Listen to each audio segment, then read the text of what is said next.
Hi guys, welcome back to my YouTube channel. Today I'll be talking about Love Island Season 8 Episode 6. I finally got a ring light, so hopefully the lighting is better for the next few videos, or all my videos. I'm still working on the audio situation. The microphone's still kind of trashy, but there's not much I can do. I guess first I'll talk about Kenzie and Corbin. I don't really want to see them on my screen. To be honest, I don't think they're going to last after this episode, to be honest. Because of the new bombshell. I did bring them up a little bit in last episode, but it's the guy bombshell is like southern. He's from North Carolina. So Kenzie is really happy though with Corbin right now. I think she's just happy because she's not single anymore, and Corbin is like, yeah, I think she's just happy because she's not single anymore. Because I'm gonna be honest, I was watching their interactions this episode, and even like the first few episodes, and they don't have any real conversations. I don't know though if I've seen Kenzie have any real conversations with any of the guys, but I guess, like, I don't know, like, it's so obvious they're not gonna last, just because I think he chose her because she was single, and like it's the easiest option as a bombshell. Like, no hate to Kenzie at all, but I do think like Corbin's clearly playing a game. Like, he was telling all the girls the same stuff, and Kenzie's like the only one who believed what he was saying. So I do think that's why he coupled up with her. But to be fair, I also don't think Kenzie really likes him anyways. I also think there was a lot for Casey and Anaya this episode. Like, last video I talked about how I don't really believe that Casey and Anaya are a real connection.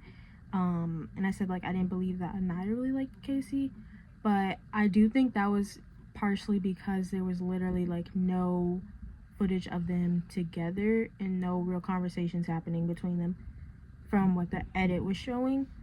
But now I do think that they're really cute together.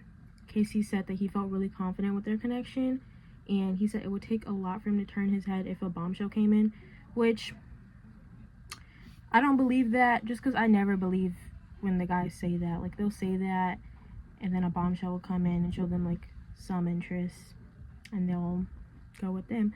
I just think that's not bad, but like it's like so early on to say that. It just doesn't make any sense to me. With Gabriel and Bea, I kind of have the same thought process as I have with Kenzie and Corbin. I think that Gabriel is playing a game, but I actually do think that Gabriel and Bea are really cute together, and I think Bea really likes him, but I just don't believe that they'll last. And I think if a bombshell comes in and likes him, like, he would switch to the bombshell, to be honest. I do think that Bea is also kind of realizing this. Bea talks to Gabriel and she's like comparing his reaction during the recoupling to the other guys' reactions when their girl chose them, and she was just explaining how like he was very like calm in his reaction and he didn't have a strong reaction, whereas the other guys are like running to their couple or running to the girl or like kissing them a lot, and that wasn't like what he was doing.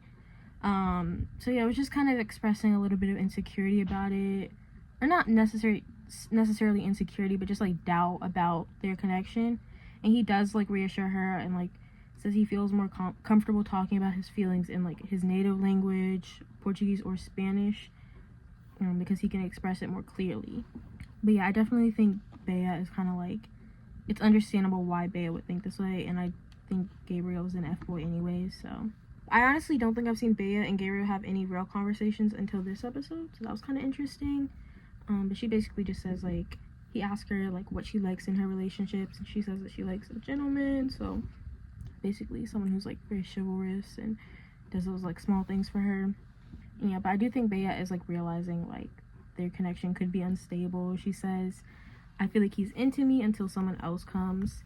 So yeah, I'm glad that she's realizing this and like trying to like be cautious about it or like think about it.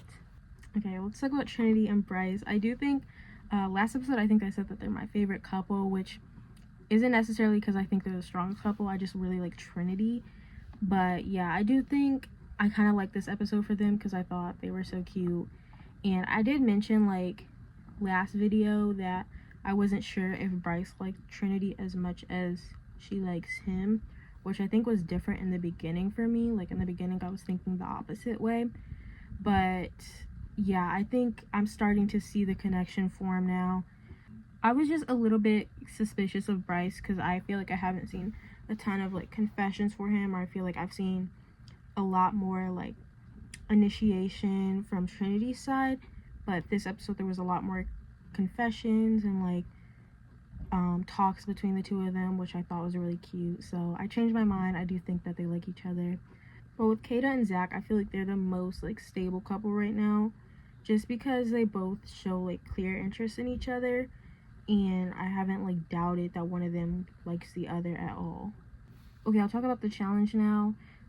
So for the challenge, the girls are blindfolded and they're supposed to like try to find the guy that they're coupled up with while they're blindfolded, and then stop and handcuff themselves to that guy when they think they found him. I think the most interesting part of this challenge outside of the bombshells was Melanie, because she kisses all the guys and then she reaches Sincere, and Sincere is the second to last, and then it's Corbin who is the last. And when she gets to Sincere, she keeps going and then goes to Corbin and kisses him, and Sincere was like a little bit irritated at it. But Corbin thought that she did it on purpose because with Sincere, like, he obviously has the longest hair, and Corbin said that she felt his bun. She then kept kissing like the two of them, like kissing Sincere, then kissing Corbin, and kissing Sincere and kissing Corbin. Like, she was confused on which one was Sincere, and Sincere was irritated. Man, like the whole back and forth with me and Corbin does it in front of my face. Like, come on, bro. Like, what is going on? The bombshells also came in during this challenge, and the girl bombshells are Sol and Jen, and they kiss the guys while the girls are blindfolded. So I'll talk about them separately. Sol is 24 years old and she's from California. I do think this could be the start of some drama between Anaya and Casey, because Casey said that he's a sucker for a pixie cut, and like obviously all the guys thought that she was gorgeous. But yeah, I do think Casey really liked her. And also Casey, when asked like, oh, like, how do you feel about the bombshells coming in from Ariana, Casey said that he felt blessed, and I got like irritated at that. I think it was a joke, because right after he said I felt blessed, he goes to be with Anaya or something similar to that. But yeah, Anaya was not happy with that comment, and there does look like there could be some drama in the next episode from the first look. She does say that the guys who stood out to her the most were Corbin, Casey, and Sincere. Okay, now I'll talk about Jen. She's the other girl bombshell. She's 23 and she's from Florida, and I don't know much about her, just that Bryce says that he knows her, but he doesn't say how, I think. And she's also blonde, so I'm thinking that Kenzie might be a little scared. However, I don't think Kenzie is worried about the bombshells right now, except the guy. Then the last bombshell that walks in is Caleb, and he is 21 and from North Carolina, and that is Kenzie's type. Like, Kenzie said her type was a cowboy, and he is definitely a cowboy. So yeah, she's been looking for a southern man since she walked into the villa, so this is her chance to get the southern man that she wants. I do think like it's over for Corbin. She does not care about Corbin no more. Like, she really doesn't. She's trying to be locked in with Caleb. Melanie also started screaming when he walked in. Caleb walked in and was like sitting up, like looking at him and like blocking the other girls again. And like literally like fully turned away from Sincere, and Sincere was overly mad. Like, Sincere was mad.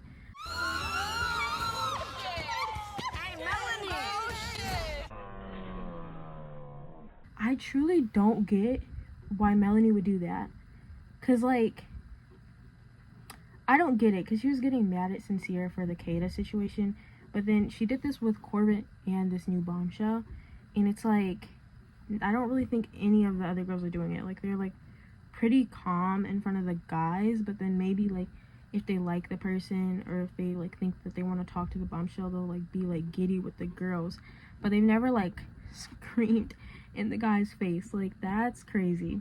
Anyways, I feel like this episode could have genuinely just like cut out all the filler in the beginning, introduce the bombshells, and then we see like some conversation with the bombshells, but we don't see anything with the bombshells, which I wish we did, but it's okay. I'm super excited. Should I make predictions? I think that Casey will definitely try to talk to Soul. I think Sincere might try to talk to Soul, and I think Corbin might try to talk to Soul and Jen. Bryce also might try to talk to Jen because he knows her, but yeah, again, I don't know how he knows her. And then with Caleb, I think potentially all the girls will try to talk to Caleb, but for sure Kenzie and I think Melanie for sure. Alright, that was all. Thank you so much for watching my video. Make sure to like, comment, and subscribe. Bye!